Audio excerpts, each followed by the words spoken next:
خسته نباشه عزیزم. روز بر شما. ببخشید مزاحمتون شدم. خواهش می‌کنم. علتش که اینجا شما جمع شدین به علت چیه عزیزم؟ امروز روزیه که بچهای سوریه جمع شدن مقابل امباساد کشورشون. امباساد یعنی چی؟ همون سفارتخونه کشورشون. بعد بر علیه دیکتاتوری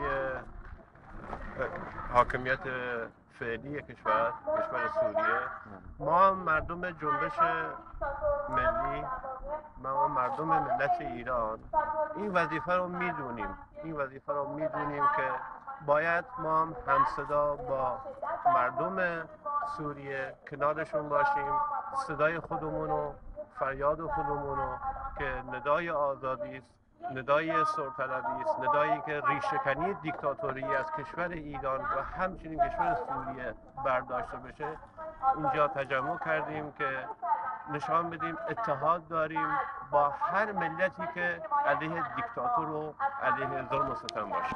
بله. من میگم میدونید جبهه آزادی خواهان، بعضی میگن آقا اونا عربن، اونا یه کشور دیگه. اینو شما چجور میبینید؟ یعنی احساس میکنید مردم سوریه من نمیدونم، یعنی این حس درست نیست. بله. حس ناسیونالیستی حس جالبی نیست. بله.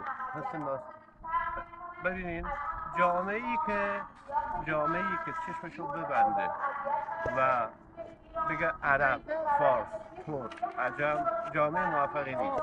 ما در صورتی که به قلعه پیروزی میرسیم که این معضلات رو از توی ذهنمون بیاریم بیرون.